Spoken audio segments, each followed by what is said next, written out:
So hello everyone, welcome back to our channel. তো আজকে আমরা সেমিস্টার 4-এর যে প্যারাসাইটোলজি পেপারটা আছে DSCC6, তো এই পেপারটা ইউনিট 2 হচ্ছে প্যারাসাইটিক প্রোটিস্টা। এর মধ্যে আমরা লিসম্যানিয়া ডোনোভ্যানি এই প্যারাসাইটটা নিয়ে আজকে পড়বো। ঠিক আছে, তো আজকে আমরা লিসম্যানিয়া ডোনোভ্যানি এই টপিকটা নিয়ে আজকে পড়বো। ঠিক আছে, তো সবার প্রথমে লিসম্যানিয়া ডোনোভ্যানি হচ্ছে একটা পরজীবী। যে পরজীবীটা কী হয়েছিল 1903 খ্রিস্টাব্দে।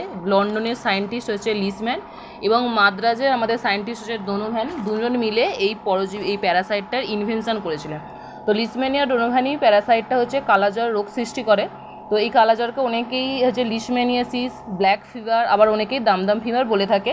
তো লিসম্যানিয়া ডোনোভ্যানি এই প্যারাসাইটটা হচ্ছে প্রোটোজোয়া ক্লাসের প্রোটোজোয়ার মধ্যে বিলং করে।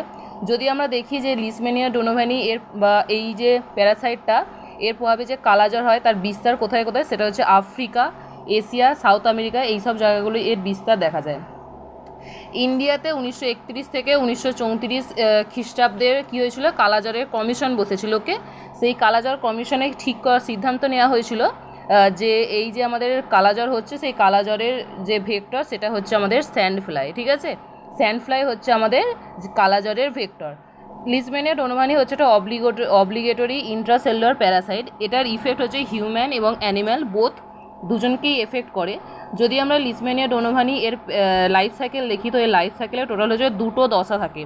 একটা হচ্ছে প্রোম্যাস্টিকোর দশা আর একটা হচ্ছে আমাদের এম্যাস্টিকোর দশা। ঠিক আছে, একটা হচ্ছে প্রোম্যাস্টিকোর দশা আর একটা হচ্ছে এম্যাস্টিকোর দশা। যে প্রোম্যাস্টিকোর দশা আমরা দেখতে পাই, সেই প্রোম্যাস্টিকোর দশাটা আমাদের স্যান্ড ফ্লাইয়ের শরীরে দেখা যায়। এম্যাস্টিকোর দশাটা হচ্ছে আমাদের হিউম্যানের শরীরে আর বিভিন্ন ম্যামালসের শরীরে দেখা যায়। হিউম্যানের শরীরে কোথায় দেখা যায়? হিউম্যানের শরীরে দেখা যায় হচ্ছে রেটিকুলার এন্ডোথেলিয়াম সিস্টেম, যেগুলো হচ্ছে liver, lymph node, bone marrow. এছাড়াও দেখা যায় হচ্ছে মোনোসাইট সেল, পলিমরফো নিউক্লিয়ার লিউকোসাইট। এখানে হিউম্যানের ক্ষেত্রে এই জায়গাগুলোতে কিন্তু আমরা অ্যামাস্টিকোর দশা দেখতে পাই। যদি আমরা এখন অ্যামাস্টিকোর দশার বিভিন্ন ফিচার্সের কথা বলি, তো সেগুলো কী কী? সেগুলো হচ্ছে এদের অ্যামাস্টিকোর দশার ফ্ল্যাজেলা থাকে না। এরা হচ্ছে আকারে ছোট হয়, রাউন্ডার শেপ হয়, স্পেরিক্যাল হয়, ডায়ামিটার হয় 2 থেকে 3 মাইক্রোমিটার হয় এবং অ্যামাস্টিকোট ফেসটাকে এলডি বডি বলা হয়। এলডি এর ফুল ফর্ম হচ্ছে লিসম্যান ডোনোভ্যান। ঠিক আছে, এলডি বডি বলা হয়। এদের যে কোষঝিল্লি থাকে, সেই কোষঝিল্লি কিন্তু কী হয়, কোষঝিল্লি হয় খুব সূক্ষ্ম হয়। নিউক্লিয়াসের ডায়ামিটার হয় 1 মাইক্রোমিটার। কোষের সেন্টার পজিশনে আমাদের কিন্তু নিউক্লিয়াস থাকে এবং নিউক্লিয়াসের সমকোণে আমরা দেখব একটা কাইনেটোপ্লাস্ট, দণ্ডাকার কাইনেটোপ্লাস্ট থাকে, যার মধ্যে ডিএনএ, মাইটোকন্ড্রিয়ার মতো স্ট্রাকচার কিন্তু প্রেজেন্ট থাকে। এছাড়াও আমাদের এক্সোনিম, রাইজোপ্লাস্ট প্রেজেন্ট থাকে। যদি আমরা মাইক্রোস্কোপে যখন আমরা অ্যামাস্টিকোর দশাকে দেখব, তখন যদি আমরা জিমসা দিয়ে স্টেন করি, তাহলে আমরা দেখব যে কাইনেটোপ্লাস্ট হচ্ছে ডিপ রেড কালারের হবে আর সাইটোপ্লাজম হবে ব্লু কালারের। তো অ্যামাস্টিকোট ফেজটা কিন্তু বাইনারি ফিশনের মাধ্যমে রিপ্রোডাকশন করে এবং এরা হচ্ছে বডি টেম্পারেচার, এদের টেম্পারেচার দরকার হচ্ছে আমাদের বডি টেম্পারেচার। ঠিক আছে, তাই আমাদের শরীরের মধ্যে এরা থাকতে পারে 37°C। এরপর যদি আমরা প্রোম্যাস্টিকোট ফেজের কিছু ফিচার্সের কথা আলোচনা করি, সেগুলো হলো যে প্রোম্যাস্টিকোট দশাটা প্রথমেই হচ্ছে বলেছি স্যান্ড ফ্লাইয়ের মধ্যে থাকে। স্যান্ড ফ্লাইয়ের ডাইজেস্টিভ ট্র্যাকে থাকে, অথবা আমরা যদি ল্যাবরেটরিতে কালচার করি, সেক্ষেত্রে আমরা কিন্তু ল্যাবরেটরি কালচার মিডিয়াতে প্রোম্যাস্টিকোট ফেজটাকে দেখতে পারবো। এটা হচ্ছে একটা ম্যাচিওর, যদি প্রোম্যাস্টিকোটকে আমরা দেখি, একটা ম্যাচিওর প্রোম্যাস্টিকোট লম্বা হবে, সিলিন্ড্রিক্যাল শেপ হয়, পয়েন্টেড স্পিন্ডেল শেপ হয়। এদের ডায়ামিটার হয় হচ্ছে আমাদের হচ্ছে 1.5 থেকে 3.5 মাইক্রোমিটার হচ্ছে এদের ডায়ামিটার হয়। নিউক্লিয়াস হচ্ছে সেন্টারে থাকে। এদের শরীরে কাইনেটোপ্লাস্টটা আড়াআড়িভাবে সামনের দিকে অবস্থান করে। ফ্ল্যাজেলা হচ্ছে 15 থেকে 28 মাইক্রো সেন্টিমিটার। ফ্ল্যাজেলার দৈর্ঘ্য খুব বড় ফ্ল্যাজেলা হয় আমাদের অ্যামাস্টিকোটের তুলনায়। এখানে আমরা প্রোম্যাস্টিকোটকে যখন আমরা মাইক্রোস্কোপে দেখব, তখন আমরা লিসম্যান স্টেন ব্যবহার করি এবং সেখানে দেখব সাইটোপ্লাজম হচ্ছে ব্লু কালারের, নিউক্লিয়াস হচ্ছে পার্পেল কালারের আর কাইনেটোপ্লাস্ট হচ্ছে ডিপ লাল বর্ণের হবে। এক্ষেত্রে প্রোম্যাস্টিকোটও হচ্ছে বাইনারি ফিশনের মাধ্যমে রিপ্রোডাকশন করে, কিন্তু প্রোম্যাস্টিকোট হচ্ছে টেম্পারেচার খুব কম লাগে, সেটা হচ্ছে 27°C। অ্যামাস্টিকোটের তুলনায় প্রোম্যাস্টিকোটের টেম্পারেচারটা কম, 27°C। এরপর আমরা লিসম্যানিয়া ডোনোভ্যানির জীবনচক্র দেখব। ঠিক আছে, লাইফ সাইকেলের বিভিন্ন ডিফারেন্ট ফেজ দেখব। তো আমরা জানি যে একটা স্যান্ডফ্লাইয়ের শরীরে প্রোম্যাস্টিকোট ফেজ থাকে। ঠিক আছে, লিসম্যানিয়া ডোনোভ্যানির প্রোম্যাস্টিকোট ফেজটা একটা স্যান্ডফ্লাইয়ের শরীরে থাকে। যখন একটা ফিমেল স্যান্ডফ্লাই কোনো একটা হিউম্যানের রক্ত চষে তখন কি হয়, ওই স্যান্ডফ্লাইয়ের মধ্যে থাকা প্রোম্যাস্টিকোর দশাটা সেই হিউম্যানের শরীরে প্রবেশ করে। এরপর হিউম্যানের শরীরে যে ম্যাক্রোফাজ বা ফ্যাগোসাইটিক সেল থাকে, সেই সেল কি করে, দেখে যে ওই প্রোম্যাস্টিকোরটা আমাদের শরীরের জন্য একটা ফরেন পার্টিকেল, তাই তাকে কি করে, গিলে ফেলে, প্রোম্যাস্টিকোরটাকে গিলে ফেলে হচ্ছে বিভিন্ন ম্যাক্রোফাজ ফ্যাগোসাইটিক সেল। ওকে, এরপর ওই প্রোম্যাস্টিকোরটা কি হয়, অ্যামাস্টিকোরে রূপান্তরিত হয়। ঠিক আছে, যে ম্যাক্রোফাজ বা যে ফ্যাগোসাইটিক সেল গিলে নিল প্রোম্যাস্টিকোর, তার শরীরে প্রোম্যাস্টিকোরটা অ্যামাস্টিকোটে রূপান্তরিত হয়। এরপর অ্যামাস্টিকোট বাইনারি ফিশনের মাধ্যমে র্যাপিডলি নিজের সংখ্যা বাড়ায়। যেহেতু রিপ্রোডাকশনের জন্য 37°C প্রয়োজন, আর আমাদের শরীরের বডি টেম্পারেচার 37°C, সুতরাং কোনো প্রবলেম হয় না। বাইনারি ফিশনের মাধ্যমে নিজের সংখ্যা বাড়ায়। একটা সময় গিয়ে কী হয়, কোষপর্দায় প্রচণ্ড প্রেসারাইজ করতে থাকে এবং যে সেলটা আছে সেই সেলটা ফেটে গিয়ে অ্যামাস্টিকোট কী হয়, মানুষের শরীরে বেরিয়ে আসে। এরপর এটা হচ্ছে আমাদের মানুষের শরীরে যে লাইফ সাইকেলটা চলো সেটা। এরপর কী হয়, এরপর আমাদের স্যান্ডফ্লাই যখন কোনো হচ্ছে অ্যামাস্টিকোট ফেজ আছে, এরকম একটা হিউম্যানের ব্লাডকে নিজের শরীরে টানে, তখন কী হয়, তখন হচ্ছে স্যান্ডফ্লাইয়ের শরীরে অ্যামাস্টিকোট ফেজটা প্রবেশ করে। অ্যামাস্টিকোট যে ফেজটা স্যান্ডফ্লাইয়ের শরীরে প্রবেশ করলো, সে স্যান্ডফ্লাইয়ের গাটে গিয়ে প্রোম্যাস্টিকোটে চেঞ্জ হয়ে যায়। ঠিক আছে, এরপর যে আমাদের চেঞ্জ হয়ে যায়, তো মিডগাটে গিয়ে কী হয়, প্রোম্যাস্টিকোটটা বৃদ্ধি পায় এবং সেটা ফ্যারিংসে এসে উপস্থিত হয়। ঠিক আছে, এবার এটা যখন ফ্যারিংসে এসে উপস্থিত হলো, তখন সেটা হচ্ছে আমাদের একটা সংক্রামক মাছিতে পরিণত হয়ে গেল। তো এ বসে থাকে, এ হচ্ছে আবার যখন কোনো হিউম্যানের রক্ত চুষবে, তখন কী হবে, আবার হিউম্যানের শরীরে প্রোম্যাস্টিকোট ফেজটা প্রবেশ করবে। একইভাবে সেই অ্যামাস্টিকোটে চেঞ্জ হবে, আবার একইভাবে অ্যামাস্টিকোটটা স্যান্ডফ্লাইয়ের শরীরে এসে আমাদের প্রোম্যাস্টিকোটে পরিবর্তন হবে। এইভাবেই কিন্তু এদের লাইফ সাইকেলটা চলে। এরপর আমরা পুরো মোড অফ ট্রান্সমিশন মানে কী হয়, সংক্রমণের বিভিন্ন পদ্ধতিগুলো এরপর আমরা কী মানে কোন কোন পদ্ধতিতে সংক্রমণ হতে পারে। ঠিক আছে, তো সবার প্রথমে হচ্ছে সংক্রমণ, তো আমরা বললাম যে একটা স্যান্ডফ্লাই যখন আমাদের শরীরে আমাদেরকে কামড় দেয়, তখন হচ্ছে স্যান্ডফ্লাইয়ের শরীর থেকে আমাদের হিউম্যানের শরীরে এটা ট্রান্সমিশন হতে পারে। এছাড়াও হচ্ছে ব্লাড ট্রান্সফিউশন মানে রক্ত দেওয়ার সময় কী হয়, তখন আমাদের কিন্তু এই রোগটা ট্রান্সমিশন হতে পারে। এছাড়া হচ্ছে কনজেনিটাল ইনফেকশন মানে হচ্ছে জন্মগত, হয়তো আমাদের মায়ের শরীর থেকে আমাদের ফিটাসের শরীরে প্রবেশ করতে পারে, কনজেনিটাল ইনফেকশন হতে পারে। এছাড়াও হচ্ছে ল্যাবরেটরি যে যদি আমরা ল্যাবরেটরিতে একে কালচার করি, মানে ল্যাবরেটরি থেকে কালচার করার সময় সেখান থেকে কিন্তু আমাদের সংক্রমণ হতে পারে। ঠিক আছে, এই হচ্ছে লাইফ সাইকেল আর হচ্ছে মোড অফ ট্রান্সমিশন, কীভাবে সংক্রমণ হচ্ছে তার পদ্ধতি। এরপর হচ্ছে প্যাথোজেনেসিস। ঠিক আছে,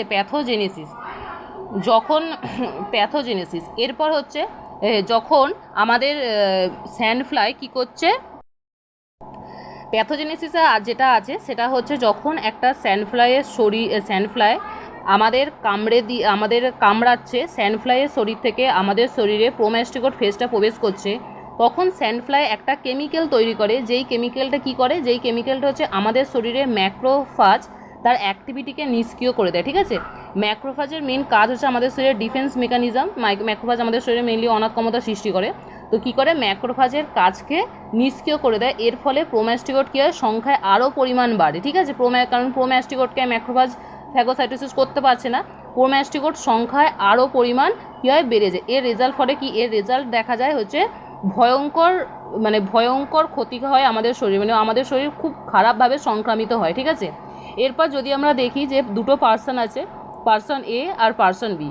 যদি পার্সন এর ইমিউনিটি বেশি হয়, সেক্ষেত্রে আমরা কী দেখব, যে এই প্রোম্যাস্টিকোটের যে সংক্রমণ বা লিজমেনিয়া ডোনোভানির যে সংক্রমণ, সেটা খুব একটা এফেক্ট ফেলবে না।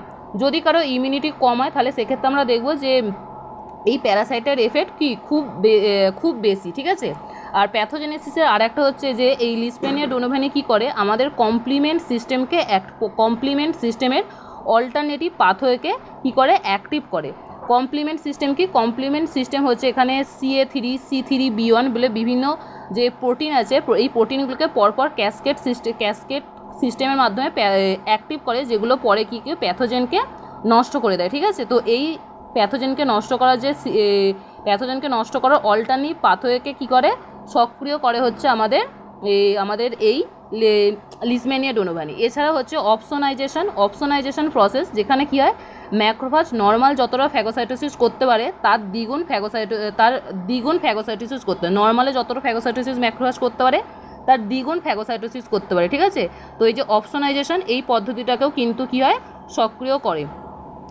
এরপর যদি আমরা দেখি কম্পোনেন্ট, মানে হচ্ছে কম্পোনেন্ট কী কী কম্পোনেন্ট কী হবে, সেটা হচ্ছে যেটা হচ্ছে সেল প্যারাসাইট কী হয়, এই প্যারাসাইটটা কি সেল ইমিডিয়েটেড ইমিউনিটি সৃষ্টি করে, যেটা হচ্ছে বি লিম্ফোসাইট যার সাথে যুক্ত। আমাদের শরীরের এই সংক্রমণের ফলে আমাদের শরীরে কী হবে, গামা গ্লোবিনের পরিমাণটা বেড়ে যাবে।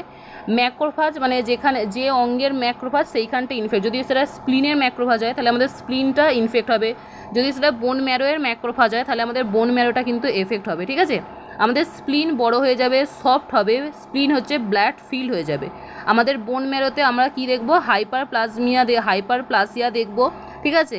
আমাদের যে ম্যাক্রোফাজ সেটা প্যাকড হয়ে থাকবে, ফলে ভিসেরাল লিজমেনিয়াসিসের বিভিন্ন বৈশিষ্ট্য প্রকাশ পাবে, ঠিক আছে। প্রথমে হচ্ছে প্যাথোজেনেসিস মানে হচ্ছে যে কী কী রোগ আমাদের শরীরে করছে, এই যে লিজমেনিয়া ডোনোভানি প্যারাসাইটটা সংক্রমিত হওয়ার ফলে কী কী রোগ কী কী সিমটম আমাদের শরীরে দেখা যাচ্ছে, বা প্যাথোজেনেসিস কী কী রোগ সৃষ্টি করছে, তো সেইটা। আর কম্পোনেন্ট মানে হচ্ছে যে আমাদের শরীরে কোন জিনিসের পরিমাণ বেড়ে যাচ্ছে কমে যাচ্ছে এইগুলো, ঠিক আছে। তো এরপর আমরা পড়বো যে ক্লিনিক্যাল ফিচার, ঠিক আছে। তো ক্লিনিক্যাল ফিচার মানে কী কী বৈশিষ্ট্য আমরা দেখতে পাচ্ছি। প্রথম হচ্ছে প্রলং ফিভার, মানে হচ্ছে দীর্ঘদিন হচ্ছে জ্বর দেখা যাবে। এরপর হচ্ছে পাইরেক্সিয়া, মানে হচ্ছে একদম খুব হাই টেম্পারেচার জ্বর হবে, 102 থেকে 104 ডিগ্রি হবে। স্প্লিনের সাইজ কী হবে, স্প্লিনের সাইজ বেড়ে যাবে, ঠিক আছে। হেপাটোমেগালি কী হয়, লিভারের আকার বেড়ে যায়, ফলে কি লিভারের আকার ড্যামেজ হয়ে যায়, ফলে কী হবে, আমাদের জন্ডিস হবে। বোন ম্যারোতে হেমাটোপয়েসিস দেখা দেবে। হেমাটোপয়েসিস হচ্ছে ব্লাড সেল, যে আমাদের WBC RBC এর ফরমেশনটা কী হবে, এর ফরমেশনে ব্যাঘাত ঘটবে, ফলে মারাত্মক অ্যানিমিয়া দেখা দেবে, ওকে। এরপর যেটা আছে সেটা, তো বোন ম্যারোতে হেমাটোপয়েসিসের পর আমরা যে ক্লিনিক্যাল ফিচার দেখবো সেটা হচ্ছে লিউকোপিনিয়াতে কী হয়, আমাদের যে লসিয়া গ্রন্থিগুলো থাকে সেই লসিয়া গ্রন্থির আকার বেড়ে যায়। এছাড়া আমাদের স্কিন হয় ড্রাই, খসখস হয়ে যায়, চুল উঠে ঝরে পড়ে। আমাদের শরীরে যে কিউটেনিয়াস লেয়ার, সেখানে স্কিনে কী হয়, কালো কালো ছোপ পড়ে। এছাড়াও কিছু সেকেন্ডারি ইনফেকশান দেখা যায়। সেকেন্ডারি ইনফেকশান কোনগুলো, সেটা হচ্ছে টাইফয়েড জ্বর হয়, ঠিক আছে। আচ্ছা, এরপরে যদি আমরা ল্যাবরেটরি ডায়াগনোসিস মানে হচ্ছে যে কী করে আমরা ল্যাবরেটরিতে পরীক্ষা করব যে আমাদের লিজমেনিয়া ডোনোভানি এই প্যারাসাইটটা দ্বারা আক্রান্ত হয়েছে। তো এক্ষেত্রে আমরা নমুনা স্পেসিমেন হিসেবে কী ব্যবহার করব, সেটা হচ্ছে স্প্লিন থেকে ফ্লুইড কালেক্ট করব, অথবা বোন ম্যারো থেকে ফ্লুইড কালেক্ট করব, লিম্ফ নোড থেকে ফ্লুইড, বা যেসব জায়গাতে সংক্রামিত হয়েছে সেই সব জায়গা থেকে ফ্লুইড কালেক্ট করব, ঠিক আছে। আমরা এর টেকনিক হচ্ছে আমরা মাইক্রোস্কোপে দেখব যে এই যে ফ্লুইডটা আমরা স্যাম্পেল হিসেবে নিলাম, এই সমস্ত ফ্লুইডগুলোতে মাইক্রোস্কোপের সাহায্যে আমরা চেক করব যেখানে এলডি বডি আছে কিনা। এলডি বডি যদি প্রেজেন্ট থাকে তাহলে আমরা জানবো সেটা হচ্ছে লিজমেনিয়া ডোনোভানি এই প্যারাসাইটটা দ্বারা আক্রান্ত হয়েছে, ঠিক আছে। এছাড়াও এখানে এই যে টেকনিকগুলো আছে সেই টেকনিকের মধ্যে আরও অনেক পদ্ধতি আছে, যেমন হচ্ছে আমাদের হচ্ছে কালচার টেকনিক, ব্লাড কাউন্ট, তারপরে যে রিঅ্যাক্টিভ প্রোটিন টেস্ট আছে, তারপরে হচ্ছে আমাদের হচ্ছে হ্যাপিয়ার অ্যালডিহাইড টেস্ট, বিভিন্ন টেস্ট টেকনিক আছে যার সাহায্যে আমরা কিন্তু পরীক্ষা করতে পারবো যে লিজমেনিয়া ডোনোভানি এই প্যারাসাইটটা সংক্রামিত হয়েছে কিনা আমাদের শরীরে, ঠিক আছে। এরপর যদি আমরা যে ট্রিটমেন্টের ক্ষেত্রে যেটা ইউজ করা হয় সেটা হচ্ছে সোডিয়াম স্টিভোগ্লুকোনেট, ঠিক আছে। সোডিয়াম স্টিভোগ্লুকোনেট ইউজ করা হয়, এটাই হচ্ছে মেন ড্রাগ, যেটা কী করে প্যারাসাইটার মেটাবলিজম বন্ধ করে দেয়। এটার ডোজ হচ্ছে 20 mg পার কেজি পার ডে, ঠিক আছে। 20 mg পার কেজি পার ডে এটার ডোজ। ইউজ কতটা করব, মোটামুটি অ্যাডাল্টদের ক্ষেত্রে 20 দিন ইউজ করতে হয়, চাইল্ডদের ক্ষেত্রে 30 দিন ইউজ করতে হয়, ঠিক আছে। প্রোফাইল অ্যাক্সেস হচ্ছে আমরা এটাকে নিয়ন্ত্রণ কী করে করব, তো নিয়ন্ত্রণ করার জন্য আমাদের কী করতে হবে, হেলথ এডুকেশন দরকার, দেয়াল লিখনের মাধ্যমে আমরা মানুষকে সচেতন করতে পারবো। এছাড়া মশারি টাঙাতে হবে জানালায়, বা এখানে হচ্ছে কুকুররা হচ্ছে এই প্যারাসাইটটা খুব ভালো একটা রিজার্ভার, ঠিক আছে। তো সেই কুকুরদের কি আলাদা করে ট্রিটমেন্ট করতে হবে, এনভায়রনমেন্টে ক্লিন রাখতে হবে, ঠিক আছে। আচ্ছা, যে রোগী যিনি সংক্রামিত হবেন তাকে খুব ভালো করে চিকিৎসা করতে হবে। তো এটাই ছিল প্রোফাইল অ্যাক্সেস। এটা হচ্ছে আমাদের লিজমেনিয়া ডোনোভানি এই প্যারাসাইটের ফুল লেকচার। এটা নোটসের PDF তোমরা আমাদের গ্রুপে পেয়ে যাবে। আই হোপ লেকচারটা ভালো হয়েছে। বাই বাই, আরও অনেক ভিডিও নিয়ে আসবো।